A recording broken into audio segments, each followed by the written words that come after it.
Vocês vão gravar isso? Ok? Sim? É verdade que eu disparei 6 balas na cabeça do meu melhor amigo e... ainda assim eu espero mostrar com esse depoimento que eu não sou o seu assassino. No começo eu vou ser chamado de louco. Mais louco do que o homem que alvejei em sua cela no sanatório de Harkan. Mais tarde, alguns dos meus leitores vão pesar cada afirmação, relacioná-la com os fatos conhecidos e vão se perguntar como eu poderia ter pensado diferente depois de encarar a evidência daquele horror, daquela coisa, a coisa na soleira da porta. Conta um Conto apresenta, de Howard Phillips Lovecraft, A Coisa na Soleira da Porta. Narração, Marcelo Fávaro. Faça sua inscrição no curso de escrita criativa no canal A Gente Vai. O link está no primeiro comentário. Caso queira acompanhar as nossas gravações, os making-offs e dicas de leitura, acesse no Instagram, Conta um Conto _Favaro. Vamos à história? Até enfim, eu também não via nada além de loucura nas histórias fantásticas de que tinha tomado parte. Mesmo agora me pergunto se estava enganado, ou se não estou louco mesmo. Afinal, eu não sei. Mas outras pessoas têm coisas estranhas a dizer sobre Edward e Asenat Derby. E nem mesmo a estúpida polícia sabe mais o que fazer para explicar aquela última e terrível visita. Os policiais tentaram montar uma frágil teoria envolvendo um aviso ou uma brincadeira de mau gosto por criados demitidos, embora saibam no íntimo que a verdade é infinitamente mais terrível e inacreditável. Eu digo, pois, que não assassinei Edward Derby. Antes o vinguei, e assim expurguei da terra um horror, cuja consciência poderia ter espalhado terrores inauditos por toda a humanidade. Existem zonas obscuras de sombra, próximas de nossos caminhos e cotidianos, e de vez em quando algum espírito maligno abre uma passagem sobre eles. E quando isso acontece, a pessoa informada deve agir sem pesar as consequências. Bem, eu conheci Edward Pickman Derby durante toda a sua vida.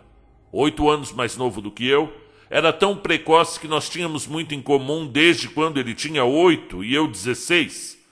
Foi uma criança erudita, mais extraordinária que eu já conheci. E aos 7 anos escrevia versos de um feitio soturno, fantástico, quase mórbido, que provocavam a admiração dos preceptores que o cercavam. Talvez a sua educação particular, o seu isolamento cercado de mimos tivessem algo a ver com o seu florescimento prematuro. Foi um filho único. Ele tinha uma saúde precária, que enchia de sobressaltos os pais extremados e os levava a conservá-lo firmemente preso ao seu lado. Ele não tinha a permissão de sair sem a enfermeira e raramente tinha a oportunidade de brincar à vontade com outras crianças. Tudo isso com certeza contribuiu para uma vida interior singular e secreta, no menino que encontrava na imaginação a sua principal via de acesso à liberdade. De qualquer forma, sua erudição juvenil era prodigiosa e excêntrica, e sua escrita fluente me cativou a despeito de eu ser mais velho. Naquela época eu tinha veleidades artísticas de uma propensão um tanto grotescas, e descobri naquele garoto mais novo uma alma gêmea. O que havia por trás do nosso amor comum pelas sombras e maravilhas era, sem dúvida alguma, a ancestral, decrépita e sutilmente temível cidade onde morávamos. A legendária e enfeitiçada Harkan, com sua procissão de telhados abaulados de 2 águas e balaustradas georgianas caindo aos pedaços, assuntando os séculos, tendo ao lado os murmúrios soturnos do Miskatonic. Com o passar do tempo encaminhei-me para a arquitetura e desisti de ilustrar um livro de poemas satânicos de Edward. Mas nossa camaradagem não diminuiu. O gênio excêntrico do jovem Derby desenvolveu-se de maneira notável e aos 18 anos ele causou uma verdadeira sensação quando sua coletânea de poemas satânicos foi editada sob o título de Azathoth e Outros Horrores. Ele foi um correspondente íntimo do conhecido poeta baudelairiano Justin Offrey, o autor do livro de Monoiro, que morreu aos gritos num asilo, depois de visitar a sinistra Nayungna. Em matéria de autoconfiança e assuntos práticos, porém, Derby era muito retardado em virtude da existência mimada. Sua saúde havia melhorado, mas seus hábitos de dependência infantil haviam sido reforçados pelos pais extremosos. Assim, ele nunca viajava sozinho, não tomava decisões independentes, nem assumia responsabilidades. Logo se via que ele não disputaria em condições de igualdade nas arenas comercial e profissional. Mas a fortuna da família era tal que isso não representava nenhuma tragédia. Chegando à idade adulta, conservou um enganoso aspecto de infantilidade. Louro, olhos azuis, tinha a aparência fresca de uma criança, e só com muito esforço se podiam notar as suas tentativas de cultivar um bigode, mas... Bem, a sua voz era suave e graciosa, e a sua vida mimada e sedentária deu-lhe uma rotundidade juvenil em vez da obesidade da meia-idade prematura. Tinha uma boa estatura e seu rosto bonito faria dele um notável namorador se a timidez não o tivesse confinado à reclusão e ao gosto pelos livros. Os pais de Derby levaram-no ao exterior todos os verões. Ele não demorou para adotar os aspectos superficiais do pensamento e da expressão europeus. Seus pendores, como os de Poe, se voltaram mais e mais para o decadentismo, entusiasmando-se pouco com as outras sensibilidades e aspirações artísticas. Tínhamos grandes discussões naqueles tempos. Eu cursava Harvard, estudava num escritório de arquitetura em Boston, casara-me e finalmente retornara a Harkan para exercer a profissão, instalando-me na propriedade da família da Saltonstall Suet, depois que o pai se mudou para a Flórida para cuidar da saúde. Edward costumava aparecer quase todas as noites, de modo que cheguei a considerá-lo parte da família. Ele tinha um modo característico de tocar a campainha ou soar a aldrava que ficou sendo um verdadeiro sinal em código, de forma que, depois do jantar, eu sempre ficava à espera das costumeiras 3 batidas secas, seguidas de uma pausa e outras 2. Eu o visitava em sua casa com menor frequência, observando com inveja os volumes obscuros da sempre crescente biblioteca. Derby havia cursado a Universidade Miskan Harkan, já que seus pais não permitiriam que ele se afastasse deles. Entrou com 16 e completou o curso em 3 anos, graduando-se em literatura inglesa e francesa, e recebendo altas notas em tudo, exceto matemática e ciências. Misturava-se muito pouco com os outros estudantes, conquanto olhasse com inveja os círculos de aventureiros ou de boêmios, cujo linguajar superficialmente espirituoso e a pose desdenhosamente irônica ele tentava até imitar, e cuja conduta questionável gostaria de ousar adotar. O que ele fez foi tornar-se um aficionado quase fanático do conhecimento mágico secreto, pelo qual a biblioteca da Miskatonic era, e ainda é, famosa. Frequentador perpétuo da superfície da fantasia e do bizarro, ele mergulhava fundo nas finas e enigmas reais levados por um passado fabuloso para a orientação ou a perplexidade dos pósteros. Lia coisas como o pavoroso livro de Abbon, o Yunar Prestiken Kirsten de Von Junts e o proibido Necronomicon do louco árabe Abdul al-Zahed. Embora não contasse a seus pais o que os havia lido. Edward tinha 20 anos quando nasceu meu único filho, e pareceu contente quando batizei o recém-chegado de Edward Derby Upton em sua homenagem. Ao tempo em que tinha 25 anos, Edward Derby era um homem prodigiosamente inteligente e bastante conhecido poeta e fantasista. Apesar da sua falta de contatos e responsabilidade ter reduzido seu crescimento literário, tornando seus produtos derivativos e excessivamente formais. Eu era talvez seu amigo mais próximo, encontrando nele uma inexaurível mina de assuntos teóricos e tais, enquanto ele se apoiava em mim para o aconselhamento em qualquer assunto no qual não queria tomar os pais por referência. Edward permaneceu solteiro, mais por timidez, inércia e excesso de proteção dos pais do que por uma inclinação. E movimentava-se na sociedade apenas o mínimo e apenas no âmbito da mera formalidade. Quando a guerra veio, ambas a saúde e a inveterada timidez o mantiveram em casa. Eu fui para Plattsburgh para uma delegação, mas nunca além do oceano. Então os anos seguiram. A mãe de Edward morreu quando ele tinha 35 anos, e por meses ele esteve incapacitado por algum estranho mal psicológico. Seu pai o levou para a Europa.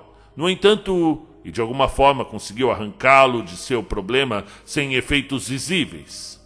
Depois parecia sentir uma espécie de hilaridade, como que uma fuga parcial de amarras invisíveis. Passou a se misturar com os mais avançados da universidade, apesar da sua meia-idade, e tornou-se presente em algumas situações extremamente selvagens. Em uma ocasião esteve pagando uma pesada chantagem, do qual pegou emprestado de mim para manter sua presença, em certo caso, longe do conhecimento de seu pai. Alguns rumores sussurrados sobre esse grupo selvagem da Miskatônica eram extremamente singulares. Havia inclusive uma conversa sobre magia negra e acontecimentos completamente além da credibilidade. Capítulo 2. Edward tinha 38 anos quando conheceu Asenath White. Ela tinha, julgo eu, cerca de 23 na época, e assistia a um curso de metafísica medieval na Miskatônica. A filha de um amigo meu a conhecera anteriormente na escola Hall em Kingsport, e esteve inclinada a evitá-la devido à sua má reputação. Era morena, pequena e muito bonita, exceto por seus olhos muito protuberantes.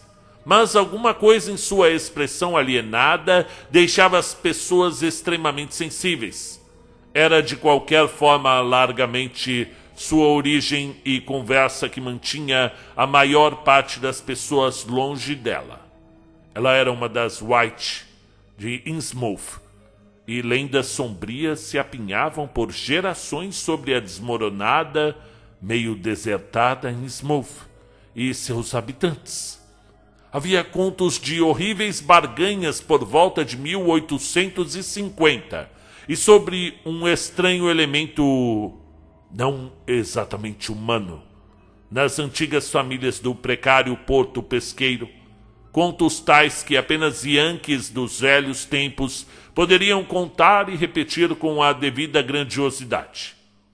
O caso de Asenath foi agravado pelo fato de ela ser filha de Ephraim White, a criança de sua avançada idade e de uma mãe desconhecida que sempre foi velada. Ephraim viveu em uma semidecadente mansão em Washington Street, em Innsmouth, e aqueles que haviam visto o lugar, os habitantes de Harkan evitam ir para Innsmouth sempre que podem. Declaravam que as janelas do sótão estavam sempre pregadas com tábuas e que estranhos sons algumas vezes flutuavam para fora delas ao cair da noite. O velho era conhecido por ter sido um prodigioso estudante de magia no seu tempo, e lendas afirmavam que ele podia levantar ou debelar tempestades ao mar de acordo com o seu capricho. Eu o havia visto uma ou duas vezes em minha juventude, quando ele vinha a Arkham para consultar tomos proibidos na biblioteca da universidade, e havia odiado a sua face lupina, saturnina, com a barba cinza-ferro emaranhada. Bem, ele morrera, em circunstâncias por demais inquietantes, logo antes de sua filha, por testamento colocada sob a tutela do diretor, entrar na escola Hall, mas ela havia sido sua morbidamente ávida pupila e parecia de forma demoníaca com ele às vezes. O amigo cuja filha havia frequentado a escola com Asenat White repetia diversas coisas curiosas quando a notícia da aproximação de Edward a ela começou a se espalhar.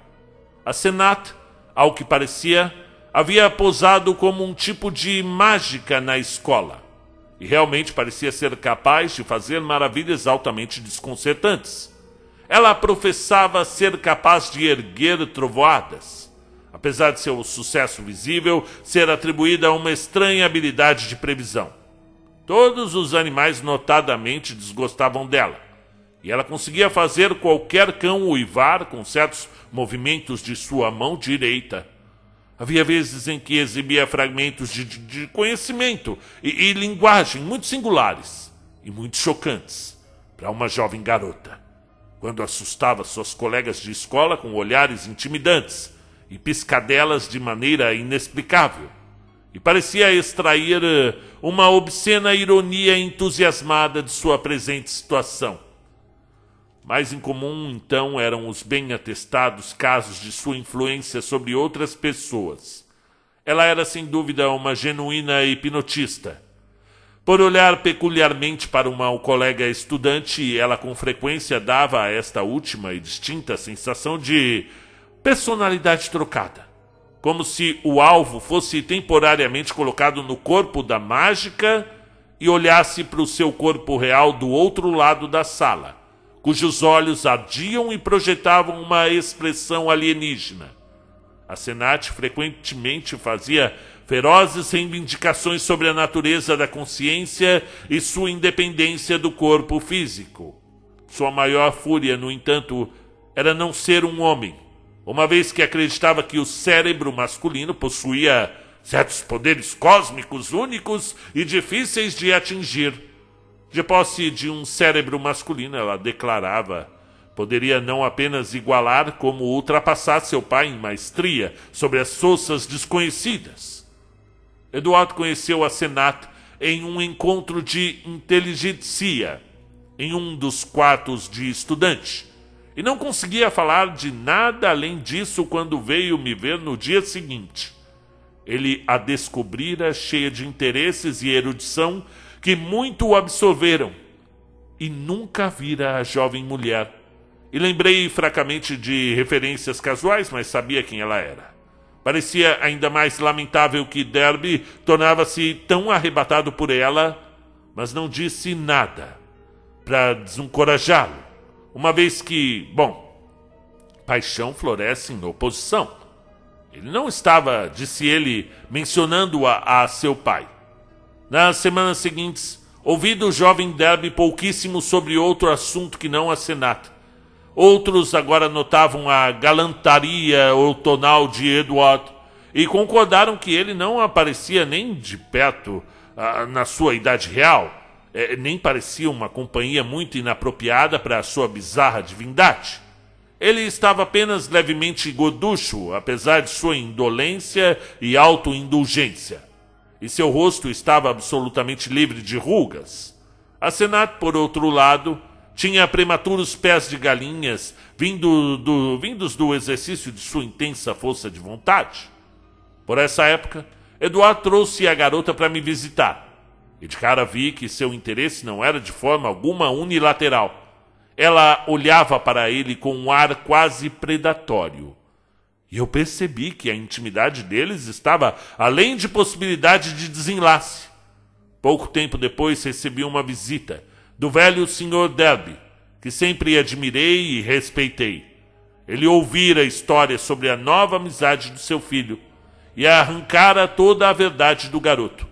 Eduardo pretendia se casar com Asenat e esteve olhando casas nos subúrbios conhecendo minha influência geralmente grande sobre seu filho, perguntou se eu poderia ajudar a romper esse caso desaconselhável. Mas, lamentavelmente, expressei minhas dúvidas. Dessa vez não era uma questão da fraca vontade, da força de vontade de Edward, mas da grande força de vontade da mulher. A perpétua criança havia transferido sua dependência da imagem parental para uma nova e estranha imagem, e nada poderia ser feito a esse respeito. O casamento se concretizou um mês depois, por um juiz de paz, de acordo com a solicitação da noiva. Sr. Derby, a meu conselho, não se opôs, e ele, minha esposa e meu filho, e eu também, comparecemos à breve cerimônia. Os outros convidados sendo jovens incivilizados da universidade. A Senat comprou a velha residência de Crown Infield no interior, ao final da Wright Street, e então propôs se estabelecerem lá após uma pequena viagem a Innsmouth, de onde 3 serviçais, alguns livros e utensílios domésticos deveriam ser trazidos. Provavelmente não foi muita consideração por Edward e seu pai, mas um desejo pessoal de ficar próximo à universidade, suas bibliotecas e sua multidão de sofisticados, que fez a Senat se estabelecer em Harkan, ao invés de retornar permanentemente para casa. Quando o Edward veio me visitar depois da lua de mel, pensei tê-lo visto levemente mudado. A Senat fê-lo se livrar do subdesenvolvido bigode, mas havia mais do que isso. Ele parecia mais sóbrio e pensativo.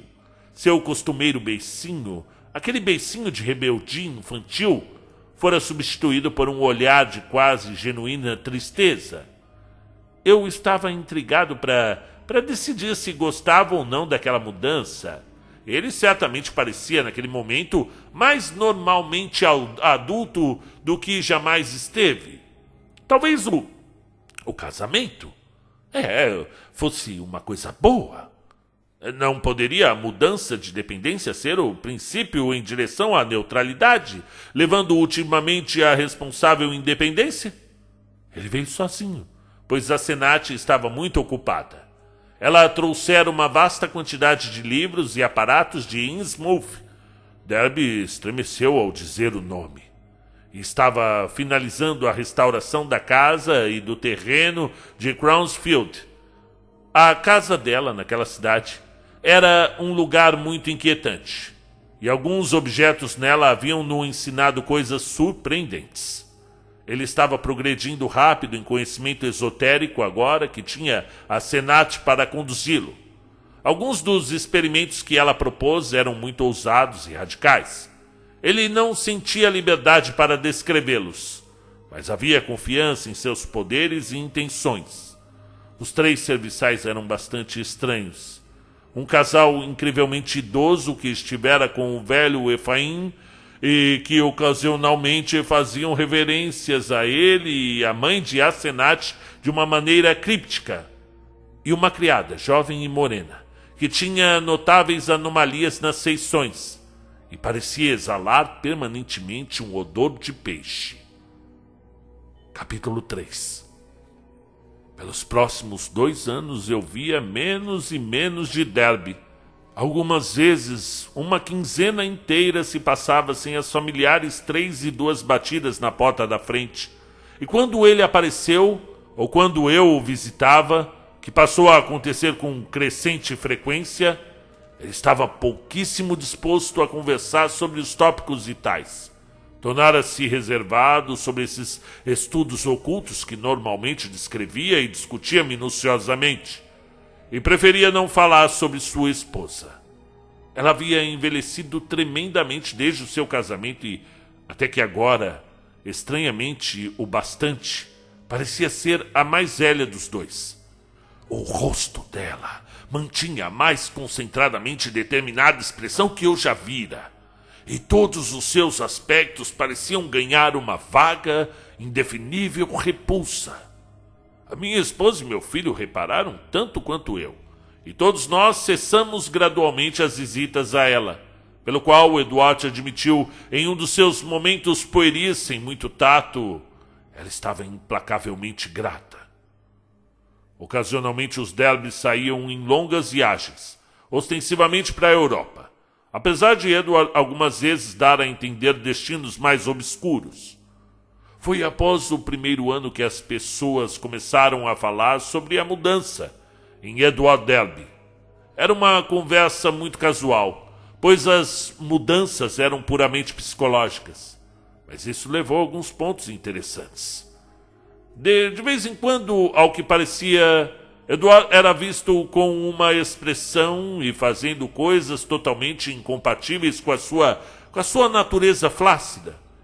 Por exemplo, apesar de que nos velhos tempos ele não conseguia dirigir um carro, ele era visto ocasionalmente acelerando para dentro e para fora da velha estrada de Crownsfield com o poderoso Packard de Asenat, conduzindo-o como um mestre e lidando com o emaranhado do trânsito com uma habilidade e determinação inteiramente alienígenas à sua natureza costumeira.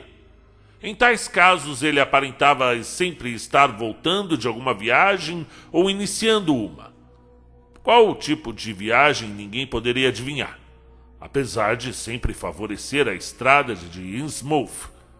Estranhamente, a metamorfose não parecia de todo agradável. Pessoas diziam que ele parecia demais com a esposa, ou muito com o próprio Ephraim White. Nesses momentos, ou talvez esses momentos pareciam não naturais por serem tão raros, algumas vezes, horas após começar esse comportamento, ele era visto apaticamente esparramado no banco traseiro do carro, enquanto um motorista ou mecânico, obviamente contratado, dirigia. Também seu aspecto preponderante nas ruas durante seus decrescentes contatos sociais, incluindo, devo dizer, suas visitas a mim, era sua velha indecisão, sua irresponsável infantilidade ainda mais notável que no passado. Enquanto o rosto de Asenat envelhecia, o de Edward, exceto naquelas ocasiões excepcionais, parecia de fato relaxado em um tipo de imaturidade exagerada, salvo quando um traço daquela nova tristeza ou entendimento cruzava sua face. Era realmente muito intrigante. Enquanto isso, os Derby quase abandonavam o feliz círculo de colegas, não por seu próprio desgosto, ouvimos dizer, mas por alguma coisa em seus presentes estudos ter chocado até o mais calejado dos outros decadentes. Foi no terceiro ano de casamento que Edward começou a me dar dicas abertamente sobre um certo medo ou uma insatisfação. Ele deixava escapar detalhes sobre coisas indo longe demais e falava sobriamente sobre a necessidade de salvar a sua identidade. A princípio ignorei tais referências. Com o tempo passei a questioná-lo cautelosamente, lembrando o que a amiga da minha filha havia dito sobre a influência hipnótica de Asenat sobre as outras garotas da escola. Os casos em que as estudantes haviam pensado que estavam no corpo dela olhando através da sala para si mesmas. Esse questionamento pareceu fazê-lo alarmado e grato instantaneamente. Uma vez murmurou algo sobre ter uma séria conversa comigo mais tarde. Por volta desse período, o velho Sr. Derby morreu, coisa pela qual fiquei muito grato posteriormente. Edward estava terrivelmente triste, mas de forma alguma desorganizado. Ele havia visto espantosamente pouco seu pai desde o casamento, pois Asenat havia concentrado nela mesma todo o seu senso vital de laços familiares. Alguns chamavam-no de insensível em sua perda, especialmente desde que aqueles ânimos alegres e confiantes começaram a aumentar. Ele agora queria se mudar de volta para a velha mansão Derby, mas Asenat insistiu em continuar na casa de Crownsfield, a qual ela se ajustara muito bem. Não muito depois, minha esposa ouviu uma coisa curiosa de uma amiga, uma das poucas que não haviam abandonado os Derby. Ela havia estado no final da rua Haig para uma visita ao casal, e vira um carro disparar abruptamente para fora da estrada com um rosto estranhamente confiante e quase zombeteiro de Edward acima do volante. Ao tocar a campainha, ela foi avisada pela repulsiva serviçal que a Senat também estava fora, mas teve a chance de observar a casa enquanto saía. Ali, em uma das janelas da biblioteca de Edward, ela, essa amiga, havia vislumbrado uma face que rapidamente recuou, um rosto cuja expressão de dor, derrota e desespero melancólico estava além de qualquer descrição. E era, incrivelmente, em vista da sua usual aura dominante, a Senat. Ainda assim, a testemunha jurou que naquele instante eram os tristes, confusos olhos do pobre Edward que estavam na observando. As visitas de Edward agora tornaram-se um pouco mais frequentes, e suas dicas ocasionalmente tornavam-se concretas. O que ele dizia não era para ser acreditado, mesmo na secular e lendariamente assombrada Harkan, mas ele descarregou sua ciência obscura com tanta serenidade e convicção que faria qualquer um temer pela sua sanidade. Ele falou de terríveis encontros em locais solitários, das ruínas ciclópicas no coração do bosque do Maine, abaixo de vastas escadarias que conduziam para abismos de segredos ocultos pela noite, de ângulos complexos que, levavam através de paredes invisíveis para outras regiões do espaço e do tempo, e de hediondas trocas de personalidade que permitiam explorações em lugares remotos e proibidos, em outros mundos e em diferentes contínuos espaço-tempo. Ele, vez por outra, esboçava certas alusões loucas, exibindo objetos que me deixavam completamente perplexo. Objetos indefinivelmente coloridos e desconcertantemente texturizados, como nada que eu já tenha ouvido sobre a Terra, com curvas, superfícies insanas que não respondiam a nenhum propósito concebível e seguiam uma geometria inconcebível. Essas coisas, ele disse, vinham de fora. De fora. E a sua esposa sabia como obtê-las. Algumas vezes, mas sempre em sussurros ambíguos e assustados, ele sugeria coisas sobre o velho Ephraim White, que ele vira ocasionalmente na biblioteca do colégio nos velhos tempos. Esses vislumbres jamais eram específicos, mas pareciam se revolver em volta de uma dúvida especialmente terrível, como se o velho mago estava realmente morto, tanto no sentido espiritual como corpóreo. Eventualmente, Derby parava abruptamente em suas revelações, e eu divagava sobre se a Senat possivelmente havia divisado seu discurso à distância e interrompido através de algum tipo de mesmerismo telepático desconhecido, algum poder do tipo que ela exibira na escola. Bom, certamente suspeitava que ele me havia contado coisas, pois ao passar das semanas ela tentou parar suas visitas com palavras e olhares da mais inexplicável potência. Apenas com dificuldade ele conseguia me ver, pois apesar de fingir ir a outro lugar, alguma força invisível geralmente obstruía seus movimentos ou o fazia esquecer seu destino momentaneamente. Suas visitas usualmente aconteciam quando a Senat estava longe em seu próprio corpo, como ele uma vez estranhamente colocara. Ela sempre descobria depois. Os serviçais observavam suas idas e vindas, mas evidentemente ela pensava inapropriável fazer algo drástico. Capítulo 4. Derby já estava casado há mais de 3 anos naquele dia de agosto, quando recebi o telegrama do Maine. Eu não o vira por 2 meses, mas ouvira que ele estava longe a negócios.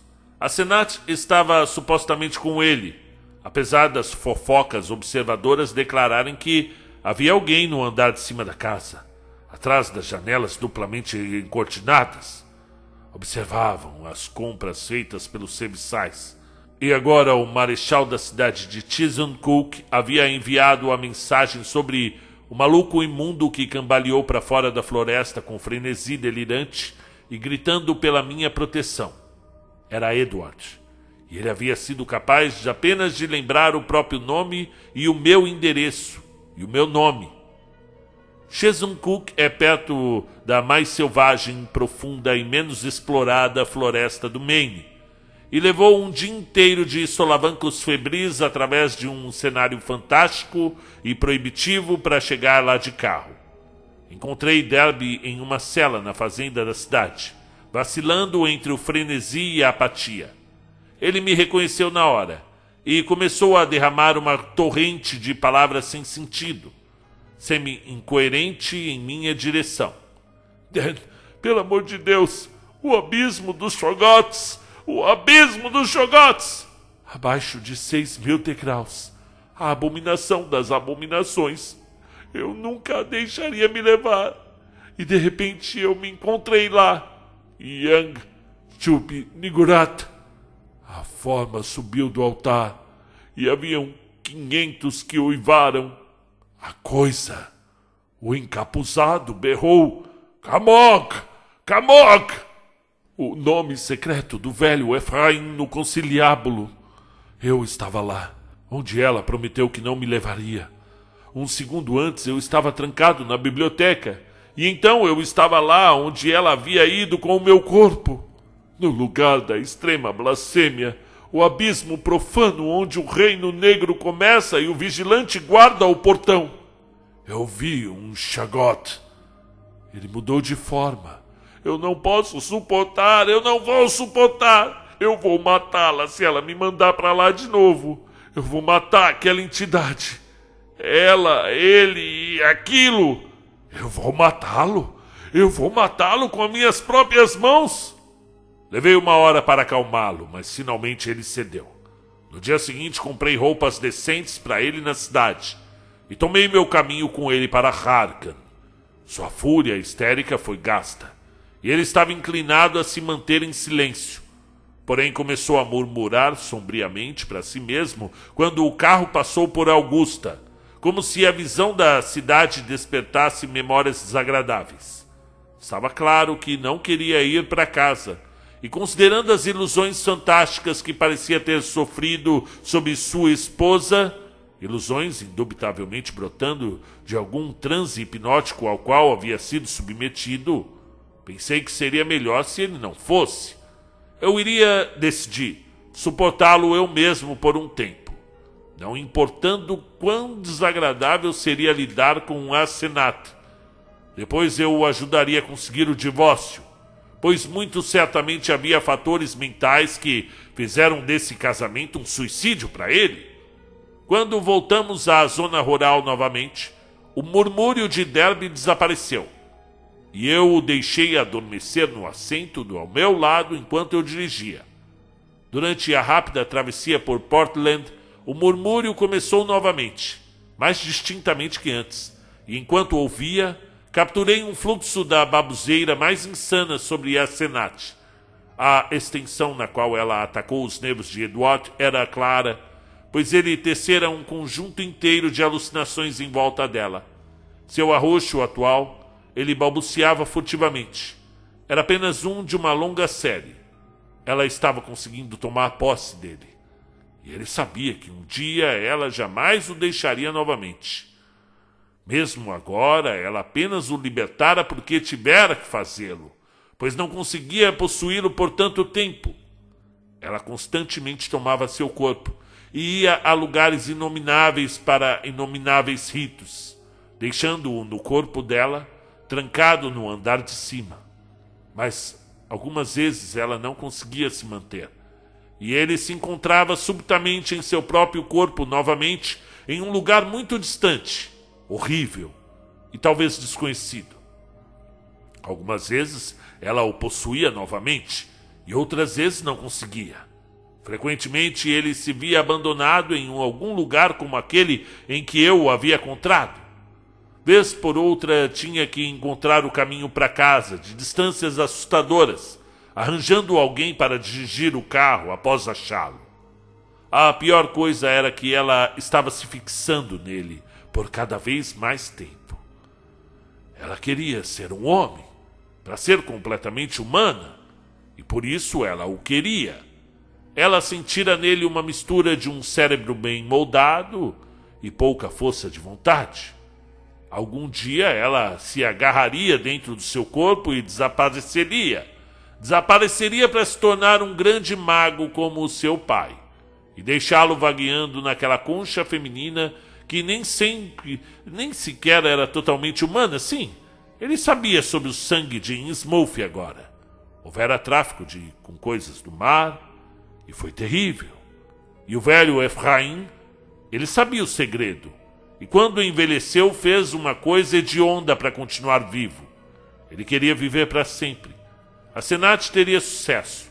Uma demonstração bem-sucedida já havia tomado lugar. Enquanto o Derby balbuciava, virei-me para olhá-lo mais de perto, verificando a impressão de mudança que a avaliação anterior me dera. Paradoxalmente, ele parecia em melhor forma do que o normal. É mais firme, mais normalmente desenvolvido e sem qualquer traço daquela flacidez doentia causada por seus hábitos indolentes.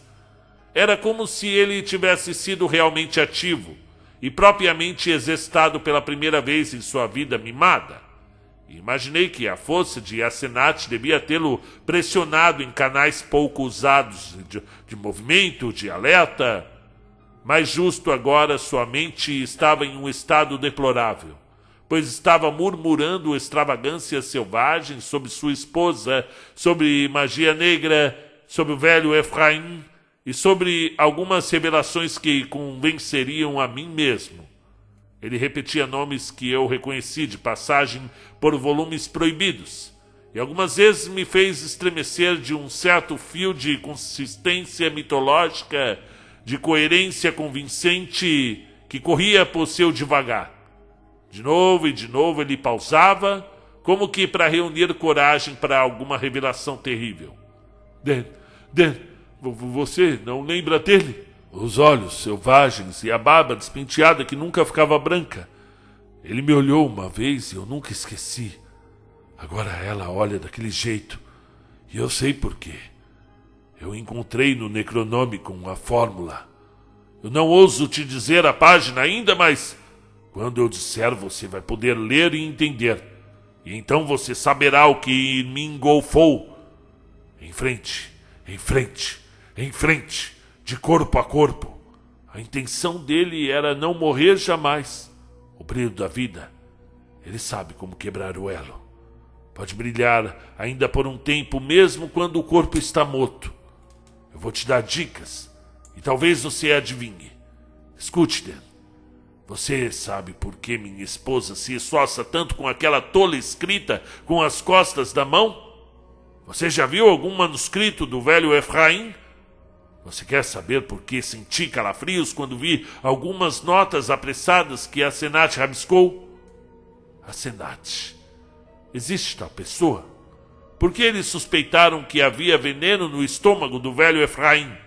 Por que os Gilmans sussurram sobre a forma que ele gritou, como uma criança assustada, quando enlouqueceu, e a Senat o trancou naquele sótão acorrentado onde o outro havia estado? Foi a alma do velho Efraim que fora trancada? Quem trancou quem? Por que ele esteve procurando por meses por alguém com uma mente boa e vontade fraca? Por que ele praguejou por sua filha não ser um filho? Me diga, Daniel Upton, que troca demoníaca foi perpetrada na Casa dos Horrores, onde aquele monstro blasfemo tinha sua crédula de fraca vontade e meio humana criança a seu dispor? Não fez ele de forma permanente, como ela fará comigo no final? Me diga, por que aquela coisa que chama a si mesmo de Asenat escreve diferente quando desatenta? De uma forma que não dá para diferenciar a escrita do... E então a coisa aconteceu. A voz de Derby subiu para um fino e terrível e trêmulo grito enquanto ele tresvariava.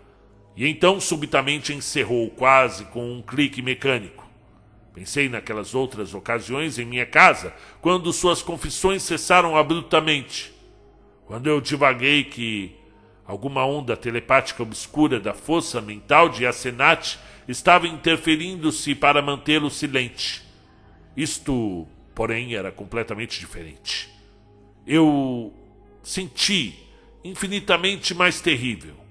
O rosto ao meu lado estava quase que irreconhecivelmente retorcido por um momento, enquanto através do corpo inteiro passou um movimento trêmulo, como se todos os ossos, órgãos, músculos, nervos e glândulas estivessem se reajustando para radicalmente diferentes posturas, conjunto de tensões e personalidade geral. Exatamente onde o horror supremo fica. Eu não posso dizer nem pela minha vida, mas uma onda submersiva de doença e repulsão me varreu. Um tal frenesi, um sentido petrificante de extrema alienação e anormalidade, que meu domínio do volante tornou-se fraco e incerto. A figura ao meu lado parecia menos o meu amigo de uma vida inteira do que algum intruso monstruoso do espaço sideral. Algum foco execrável, extremamente maldito, de forças cósmicas desconhecidas e malignas. Eu fraquejei apenas por um momento, mas antes que outro momento se passasse, meu companheiro tomou posse do volante e me forçou a trocar de lugar com ele. O crepúsculo já avançava, e as luzes de Portland estavam muito distantes. Então, não conseguia ver muito do seu rosto. O fulgor de seus olhos, porém, era fenomenal. E eu soube que ele devia estar agora naquele estado estranhamente energizado, tão diferente do seu eu usual, que tantas pessoas notaram. Parecia estranho e incrível que o apático Edward Derby, ele que não conseguia jamais se afirmar e que nunca aprendera a dirigir, estaria me dando ordens e tomando o volante de seu próprio carro. Ainda assim foi precisamente o que aconteceu. Ele não falou por algum tempo, e em meu inexplicável horror, eu estava feliz que não o fizesse.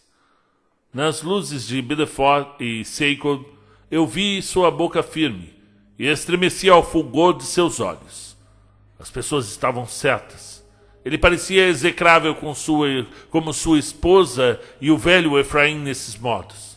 Eu não estranhei que esses modos fossem desgostados. Havia certamente algo não natural e diabólico neles, e eu senti o elemento sinistro muito maior devido aos delírios selvagens que estive escutando.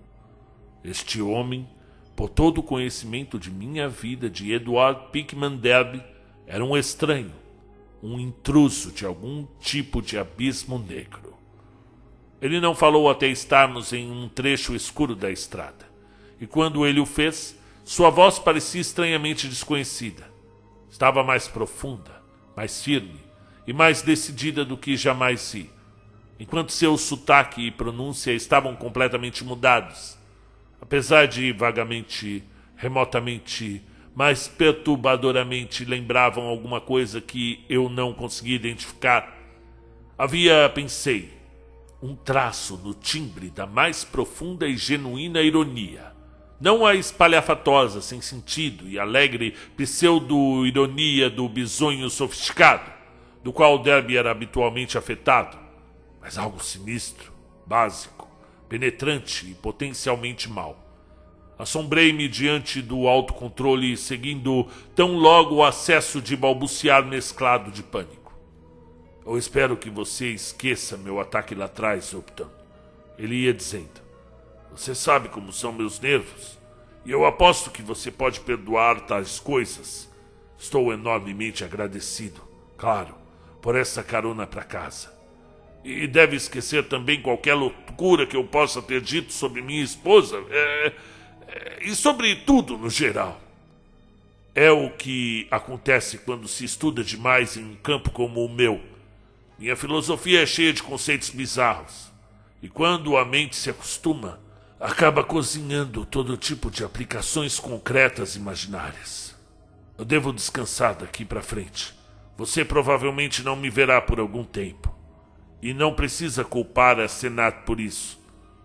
Essa viagem foi um pouco estranha, mas realmente muito simples.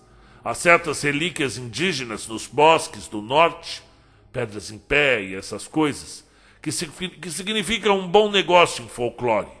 E a Senat e eu estávamos seguindo tais coisas. Foi uma pesquisa difícil, então parece que eu perdi a cabeça.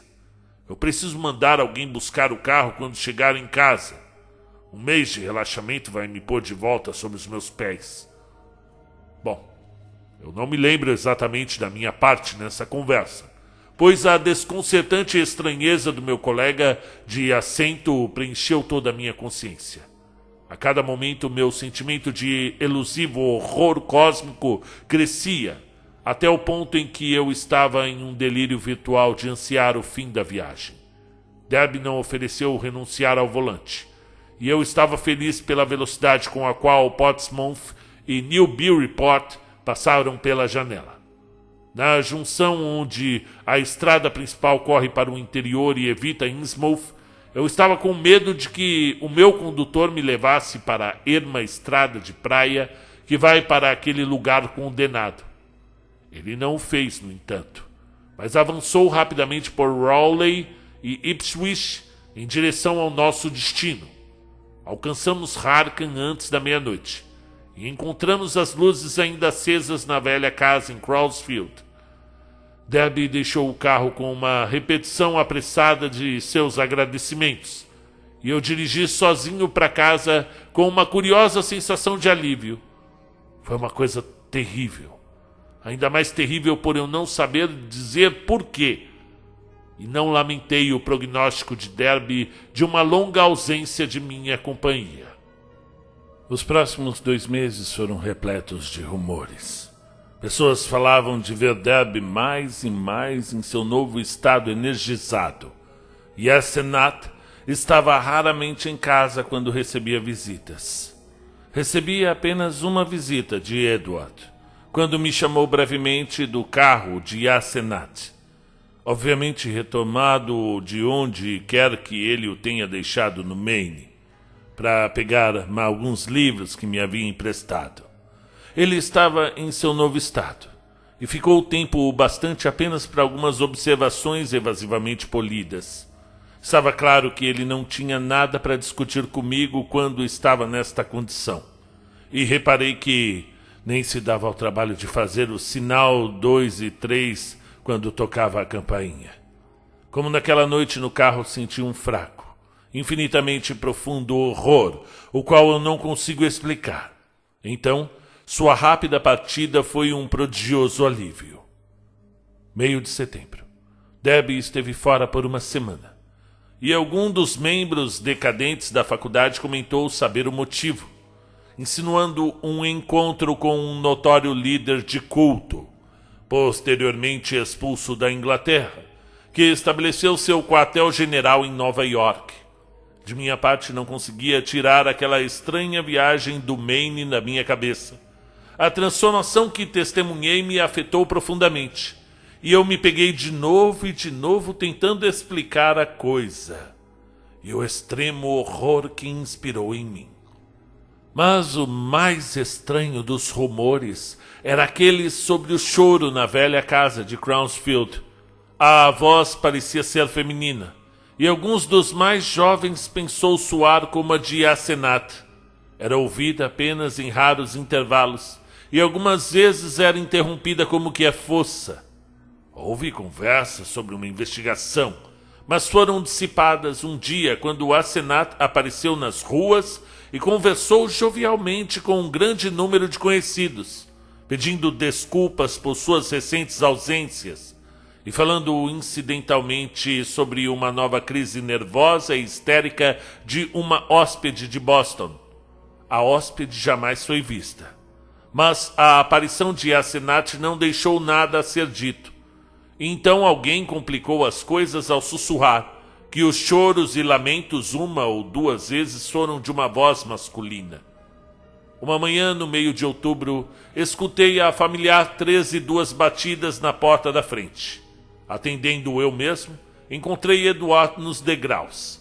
E vi em um instante que sua personalidade era antiga, cuja eu não encontrava desde o dia daqueles acessos na terrível viagem de Chesuncook. Seu rosto estava distorcido em uma mistura de emoções estranhas, das quais medo e triunfo pareciam compartilhar o domínio. e ele olhou furtivamente sobre seu ombro enquanto eu fechava a porta às suas costas. Seguindo-me desajeitadamente ao escritório, me pediu uísque para acalmar os nervos. Abstive-me de questioná-lo, mas esperei até que ele se sentisse confortável para começar o que quer que ele queria dizer. A Senat se foi, Dan. Nós tivemos uma longa conversa ontem enquanto os serventes estavam fora, e a fiz prometer parar de me atormentar. Claro que eu tinha certas defesas ocultas que jamais lhe contei.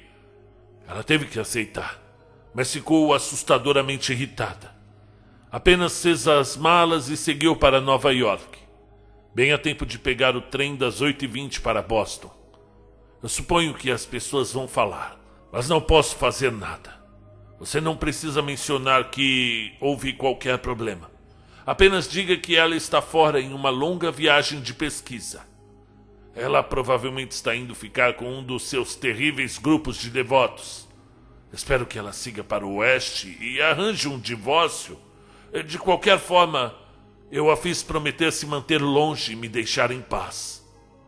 Foi horrível, Dan. Ela estava roubando meu corpo, me empurrando para fora, me fazendo de prisioneiro. Eu me submeti e fingi deixá-la fazê-lo, mas precisei ficar alerta. Eu podia planejar se fosse cuidadoso. Ela não pode ler minha mente literalmente ou detalhadamente. Tudo que ela podia ler no meu plano era uma rebelião geral de humor. E ela achou que eu estava indefeso. Nunca pensou que eu poderia vencê-la. Mas eu tinha um feitiço ou dois que funcionaram. Darby olhou por cima do ombro e tomou um pouco mais de uísque. Eu dispensei aqueles malditos serviçais essa manhã, assim que voltaram. Eles se queixaram, é claro. Fizeram perguntas, mas se foram. Eles são do povo dela, as pessoas de Innsmouth, e eram como mão e luva com ela. Eu espero que me deixem em paz. Eu não gosto do jeito que riam de mim enquanto iam embora. Preciso conseguir quantos puder dos antigos servos do meu pai novamente e me mudar de volta para casa agora. Eu suponho que você vai pensar que eu estou louco, Dan, mas a história de Harkan há de mostrar coisas que corroboram com o que eu te contei e com o que eu vou te contar.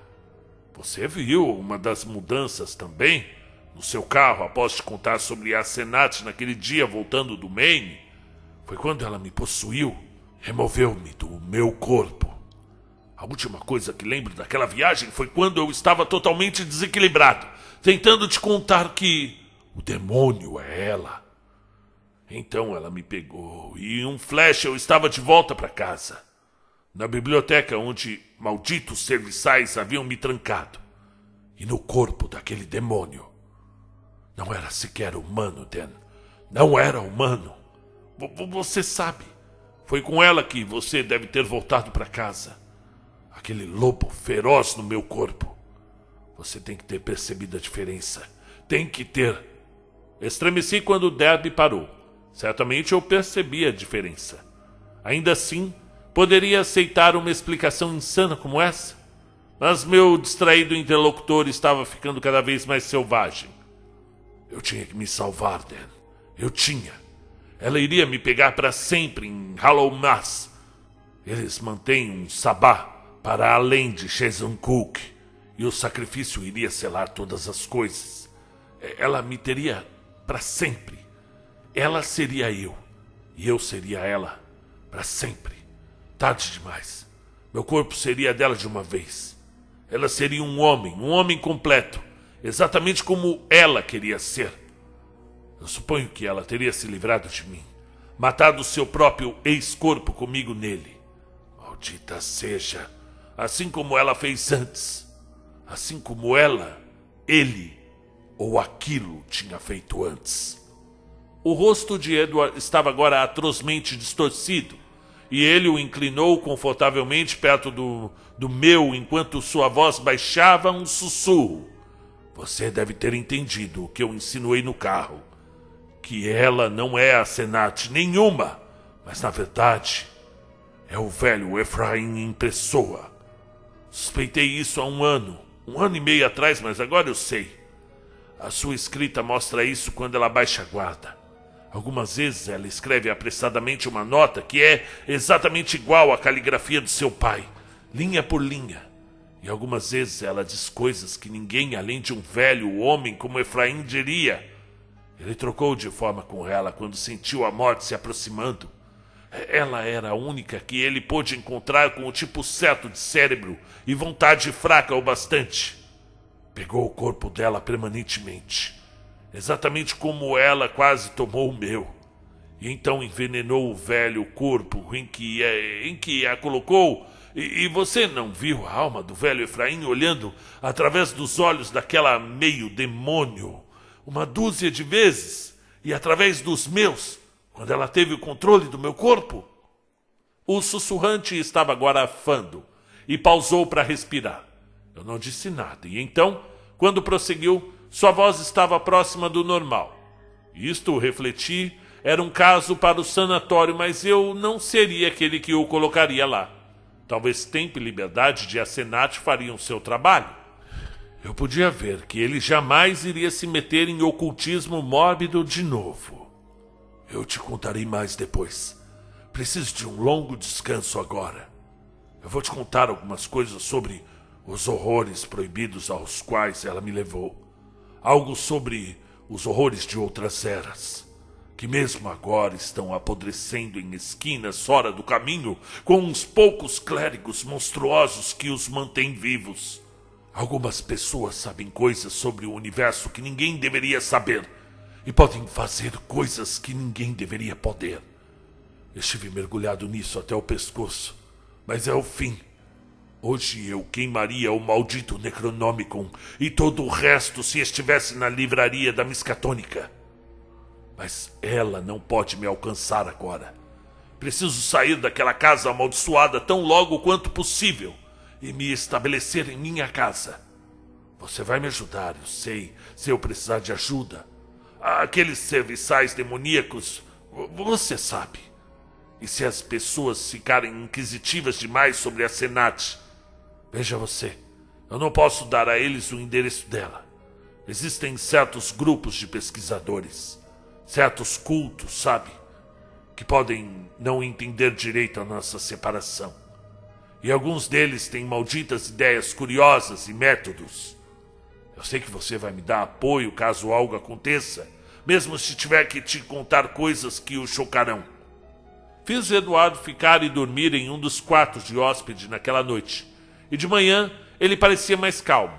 Discutimos certas possibilidades e arranjos para a sua mudança de volta para a mansão Derby, e tive a esperança que ele não perdesse tempo em se mudar. Ele não apareceu na noite seguinte, mas o vi frequentemente durante as semanas que se passaram. Conversamos o mínimo possível sobre coisas estranhas e desagradáveis, mas discutimos a renovação da velha casa dos Derby e das viagens às quais Eduardo prometeu ao meu filho e a mim no verão seguinte. De Asenat dissemos quase nada, pois vi que o assunto era peculiarmente perturbador. Fofoca, claro, era corrente, mas não havia novidade alguma na estranha mudança na velha casa de Crownsfield. Uma coisa de que eu não gostei foi o que banqueiro de Derby deixou escapulir em um ânimo exagerado no clube da Miskatônica sobre os cheques que Eduardo estava enviando regularmente para Moses e Abigail Sargent e a Eunice Babson em Innsmouth. Pareceu que aqueles serviçais com cara de demônio estavam extorquindo algum tipo de tributo dele. Ainda assim, ele não mencionou o fato para mim. Desejei que o verão e as férias de Harvard do meu filho viessem para que pudéssemos levar a Eduardo para a Europa. Ele não estava, até onde eu vi, se recuperando tão rápido quanto esperava, pois havia algo histérico em sua hilaridade, enquanto seus ânimos de medo e depressão eram também frequentes demais. A velha casa dos Derby estava pronta por volta de dezembro. Ainda assim, Eduardo adiava constantemente a mudança. Enquanto odiava, parecia temer a casa de Crownsfield, parecia ao mesmo tempo estar escravizado por ela. Não podia esperar para desmontar as coisas e inventava todo tipo de desculpa para adiar a ação. Quando apontei isso, ele pareceu incontavelmente assustado. O velho mordomo de seu pai, que estava lá com outras famílias de servos readquiridas, me contou que um dia, em uma das ocasionais rondas de Edward pela casa, especialmente no porão, pareceu estranho e doente. Perguntei-me se a Senat estaria escrevendo cartas perturbadoras, mas o mordomo disse que não havia correspondência que pudesse ter vindo dela. Capítulo 6. Foi por volta do Natal que Deb desmoronou uma noite durante uma visita. Eu estava conduzindo a conversa em direção à viagem do próximo verão quando ele subitamente guinchou e pulou de sua cadeira com um olhar chocante de temor incontrolável. Um pânico e repugnância cósmicos como apenas os abismos inferiores dos pesadelos podem trazer a qualquer mente sã. Minha mente! Meu Deus, Dan, ela está puxando de além, batendo e arranhando.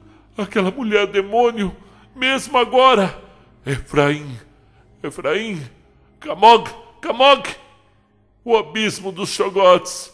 Yan Shub-Nigurat, o bode com 1000 proles. A chama além do corpo, além da vida, da terra. Oh, Deus! Eu o empurrei de volta à sua cadeira e verti um pouco de vinho em sua garganta, enquanto seu frenesi afundava em uma entorpecida apatia. Ele não resistiu, mas manteve os lábios se movendo, como que falando consigo mesmo. Prontamente realizo que ele está tentando falar comigo, e inclino a orelha para perto da sua boca, e capto algumas débeis palavras. De novo, ela está tentando. Eu deveria ter sabido. Nada pode parar aquela força, nem distância, nem mágica, nem a morte. Aquilo vem e vem, geralmente à noite. Eu não posso deixar. É horrível. Oh, Dan, se você soubesse quão horrível é. Quando ele tombou em um estupor, eu o apoiei com travesseiros e deixei que o sono normal o tomasse. Não chamei o médico, pois sabia o que seria dito de sua sanidade. E, se possível, gostaria de dar uma chance à natureza. Ele acordou à meia-noite, coloquei-o na cama no andar de cima, mas ele havia sumido pela manhã. Saiu sorrateiramente da casa. E seu mordomo, quando ao telefone, disse que ele estava em casa, andando inquietamente de um lado para o outro na biblioteca. Edward se partiu rapidamente depois disso.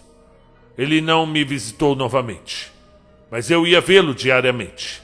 Estava sempre sentado na biblioteca, olhando para o nada com um ar anormal de quem está ouvindo. Algumas vezes falava racionalmente, mas sempre sobre tópicos triviais. Qualquer menção ao seu problema, planos futuros ou acenato, o colocavam em um frenesi.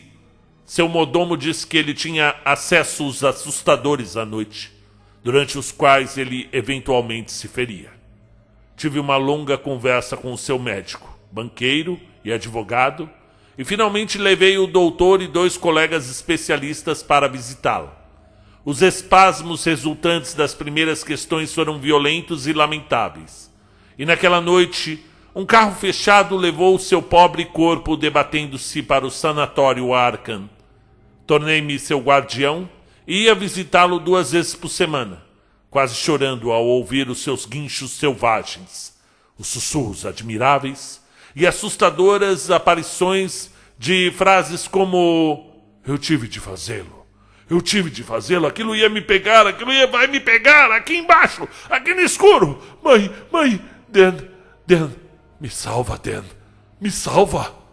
Quanta esperança de recuperação havia, ninguém poderia dizer, mas dei o melhor de mim para ser otimista. Edward precisaria ter um lar que se emergisse e então transferir seus serviçais para a mansão Derby, que seria certamente sua escolha sã. O que fazer com a casa de Crownsfield e com seus arranjos complexos e coleções de estranhamente inexplicáveis objetos eu não conseguiria decidir, Então deixei temporariamente intocado, dizendo à governanta que fosse uma vez por semana limpar os principais cômodos e solicitar ao homem da fornalha que as acendesse nesses dias. O pesadelo final veio antes da Candelária, anunciado em uma ironia cruel por um falso lampejo de esperança. Uma manhã, no fim de janeiro, o sanatório telefonou e reportou que Edward retornou à razão repentinamente. Sua memória contínua, disseram, estava terrivelmente danificada, mas sua sanidade era certa. Claro que ele deveria continuar algum tempo em observação, mas havia pouca dúvida do resultado. Tudo indo bem. Ele certamente estaria livre em uma semana. Apressei-me em uma onda de prazer, mas parei aturdido quando a enfermeira me levou ao quarto de Edward. O paciente levantou para me cumprimentar, estendendo sua mão em um sorriso polido. Mas eu vi, em um instante, que ele ostentava aquela personalidade estranhamente energizada, que parecia tão alienígena em sua natureza. A competente personalidade que achei tão vagamente horrível e que Edward em pessoa jurou ser a alma intrusa de sua esposa. Havia o mesmo olhar flamejante, tão como o de Asenat e do velho Efraim, e a mesma boca firme, e quando falou eu pude sentir a mesma ironia penetrante e sinistra em sua voz. A profunda ironia tão flagrante de mal em potencial. Esta era a pessoa que dirigiu meu carro através da noite 5 meses atrás. A pessoa que não via desde aquela breve visita quando ele esqueceu a velha batida na porta e incitou tais medos nebulosos em mim. E agora me preenchia com o mesmo sentimento obscuro de alienação blasfema e hediondez cósmica inefável. Ele falou afavelmente de arranjos para sua partida, e não havia nada que eu pudesse fazer para, assim, além de assentir, apesar do notável vão em suas memórias recentes. Ainda assim senti que alguma coisa estava terrivelmente, inexplicavelmente errada e anormal. Havia horrores naquilo que eu não podia alcançar. Esta era uma pessoa sã, mas era de fato o Edward Derby que eu conhecia? Se não, quem ou o que era? E onde é que estava Edward? Deveria aquilo estar livre ou confinado? Ou deveria ser extirpado da face da terra? Havia algo abissalmente sarcástico em tudo que a criatura disse. Os olhos, como os de Asenat, emitiam uma especial e desconcertante zombaria a certas palavras como liberdade adiantada, conquistada por um confinamento especialmente fechado. Eu devo ter me comportado de maneira muito desajeitada, e estava feliz em bater em retirada. Naquele dia inteiro e no seguinte, exauri meu cérebro sobre o problema. O que acontecera? Que tipo de mente olhava através daqueles terríveis olhos alienígenas no rosto do meu amigo Edward? Eu não conseguia pensar em nada além deste enigma obscuramente terrível, e desisti de todos os esforços de cumprir meus trabalhos usuais. Na segunda manhã, o hospital ligou para dizer que a recuperação do paciente era constante. Ao fim da tarde, eu estava próximo de um colapso nervoso. Isso eu admito. Apesar de que outros irão jurar que isso coloriu minha visão subsequente. Neste ponto, não tenho nada a dizer, exceto que nenhuma loucura minha justificaria todas as evidências. Capítulo 7. Foi no meio da noite, após aquela segunda noite, que aquele forte, extremo terror caiu sobre mim, pesando sobre o meu espírito com um pânico negro, apertado do qual eu jamais poderei sacudir de mim. Começou com um telefonema logo antes da meia-noite. Eu era o único de pé, e sonolentamente atendi o receptor na biblioteca. Parecia não haver ninguém na linha. E eu estava quase desligando e indo para a cama quando meu ouvido captou uma suspeita de um som muito leve do outro lado. Estaria alguém tentando falar sobre grande dificuldade? Enquanto o escutava, pensei ter ouvido um ruído meio líquido, como de alguém que borbulha, que dava uma estranha e ininteligível sugestão de palavras e divisão de sílabas. E eu perguntei, quem é?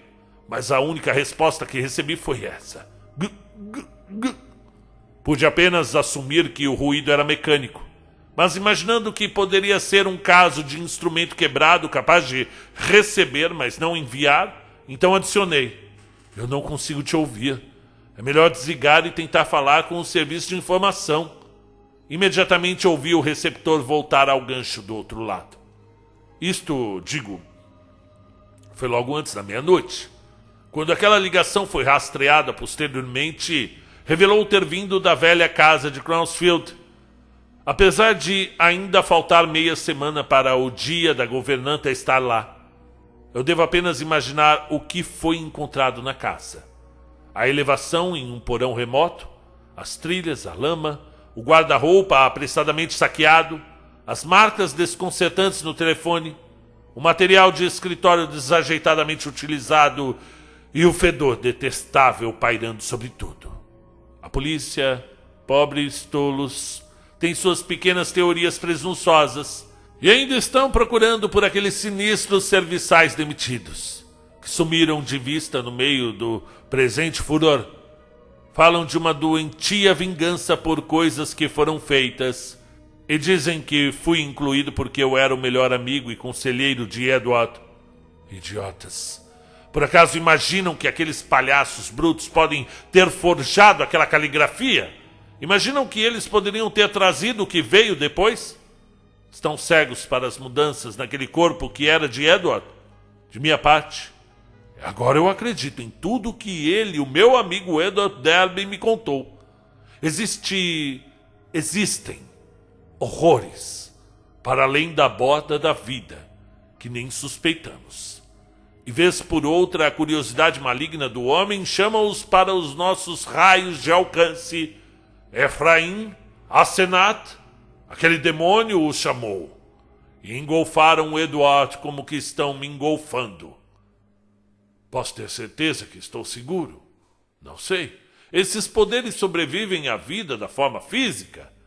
No dia seguinte, durante a tarde, quando saí de minha prostração e fui capaz de caminhar e falar coerentemente, fui até a casa da loucura e o matei, pelo bem de Edward e do mundo.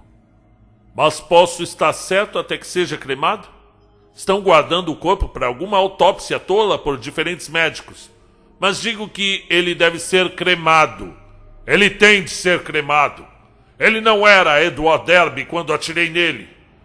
Eu devo enlouquecer se ele não for. Mas eu posso ser o próximo. Mas a minha força de vontade não é fraca.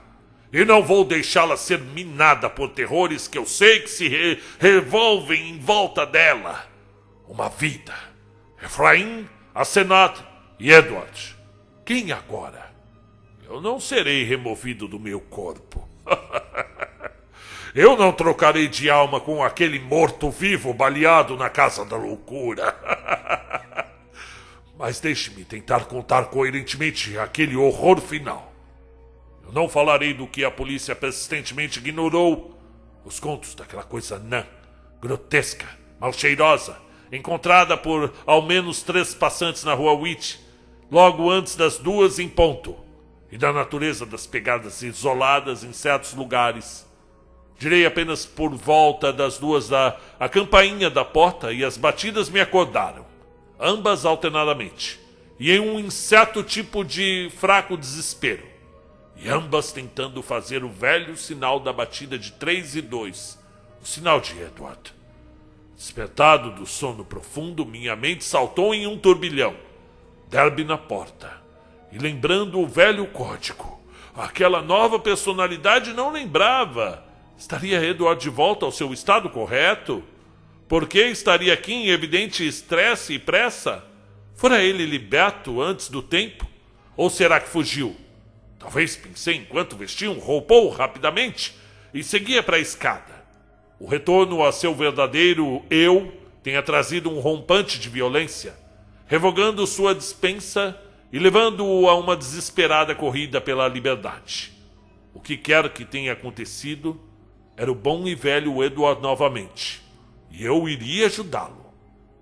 Quando abri a porta para a escuridão formada pelo olmo arqueado, uma rajada de vento fétido quase me prostrou.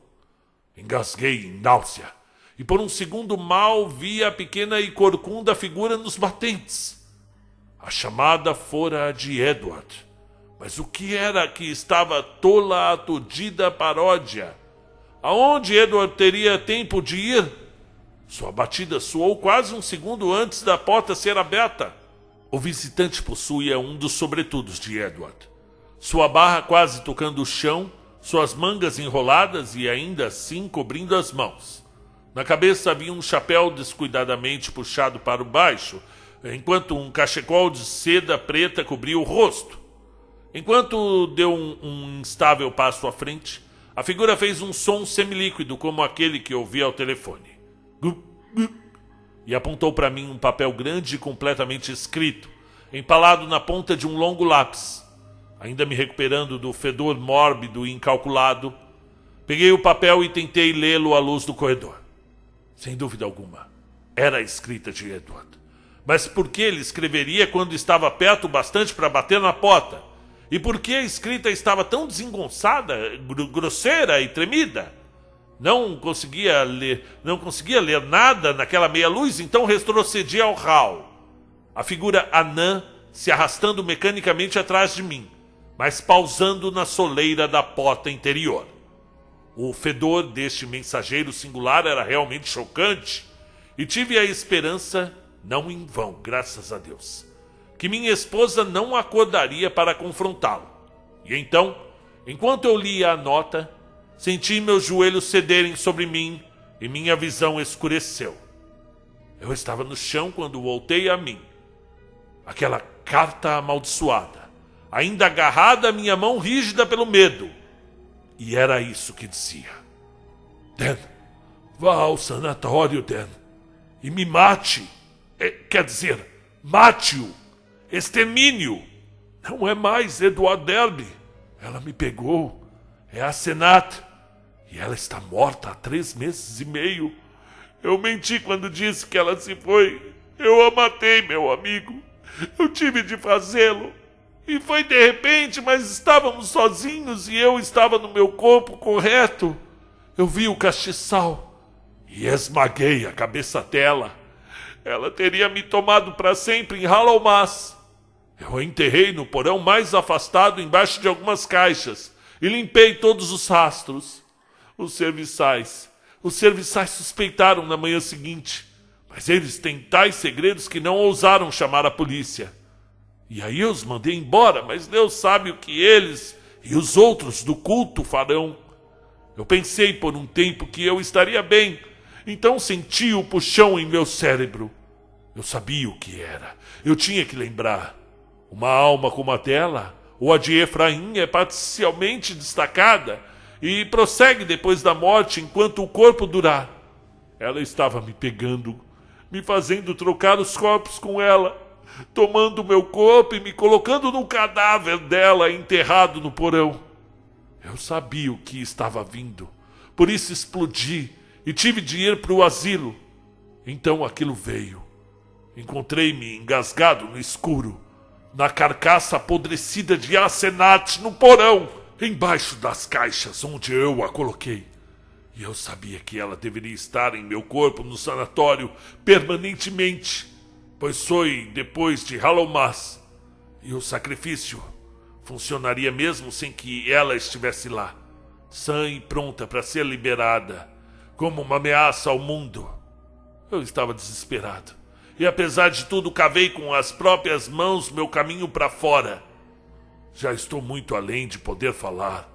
Não pude telefonar, mas ainda posso escrever. Eu vou me ajeitar do jeito que puder, e de alguma forma te entregarei essas últimas palavras e aviso.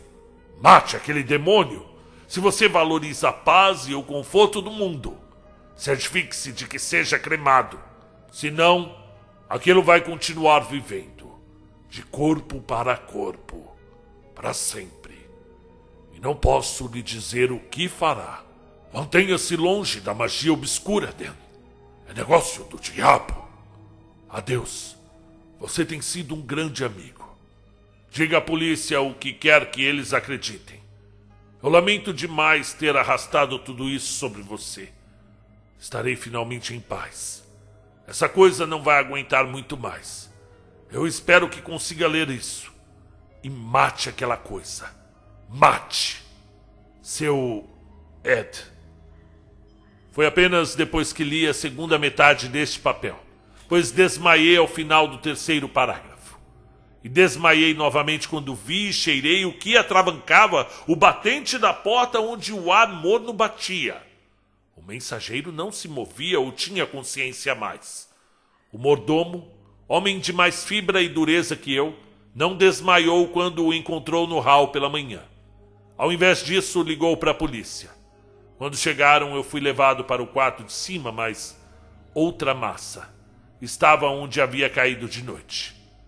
Os homens cobriam os narizes com lenços. O que finalmente encontraram dentro das roupas estranhamente amontoadas era mais um horror liquefeito. Haviam ossos também, e um crânio afundado. A arcada dentária identificou posteriormente como o crânio de Asenat. E fim do conto. Muito bem. Esse conto aqui foi dos bons mesmo, não é à toa que vocês estão enchendo a minha caixa de entrada aqui do canal, pedindo, traz a coisa na soleira da porta, traz a coisa na soleira... são mais de 50 comentários desde que eu iniciei o canal, falando da tal da coisa da soleira da porta, e realmente é um ótimo... tem um Papito pediu, a Débora Novaes, que é uma amiga minha, desde os primeiros 100 inscritos pediu, o Marcos Paulado, o Matheus Bernardo, o Severo, estudante de letras, o Samuel Penteado, a Márcia Fernandes, são tantos aqui que realmente, o Rian Crows, o William Ribeiro, o Juca Barros, todos eles pedindo aqui a coisa na soleira da porta. E eu gostei realmente, foi um conto que eu realmente gostei e acho que é uma alegoria para a vida real. Afinal, quem não teve aquele amigo que sofreu grandíssima influência de uma namorada, de uma esposa, deixou de falar com a família, deixou de falar com os pais, muda até de roupa, o estilo que veste, o estilo que fala, muda completamente. E não só amigos ou parentes que acabam sendo levados por essas entidades, né? Que se realmente a menina ela toma conta da vida do rapaz e suga toda a energia vital dele, como ocorrem também, eu já lembro aqui de casos, né? Da menina que encontrou uma pessoa e essa pessoa simplesmente, o marido, né, um namorado, que simplesmente toma aquela pessoa que você tanto gostava para ela e some, vai morar longe, não deixa sair de casa. E olha, gente, isso aí, todos vocês têm alguma história parecida com isso, né? Independente de ser homem ou mulher, o relacionamento abusivo ele e a gente fica desesperado que a gente não pode se envolver, né? A não ser que seja assim, vamos supor, sua irmã, né? E você vê que ela está sofrendo perigo, é claro que você vai se envolver com um pouco mais de veemência. Mas se é um amigo, você acaba meio que se afastando para ver se, ele era tão inteligente, ele, né, e de repente deixou essa pessoa tomar conta da vida dele. E já vi pessoas retornando desse tipo de relacionamento e basicamente elas retornam. Quem está na ilha não consegue ver a ilha direito, né?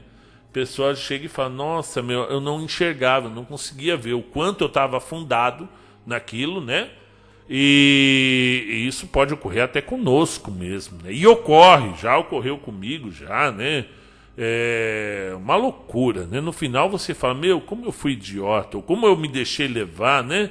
E a pessoa fala. E geralmente o espírito obsessor aí, ela só larga aquela pessoa que ela está se manifestando em cima são poucas as possibilidades dela aceitar libertar essa pessoa.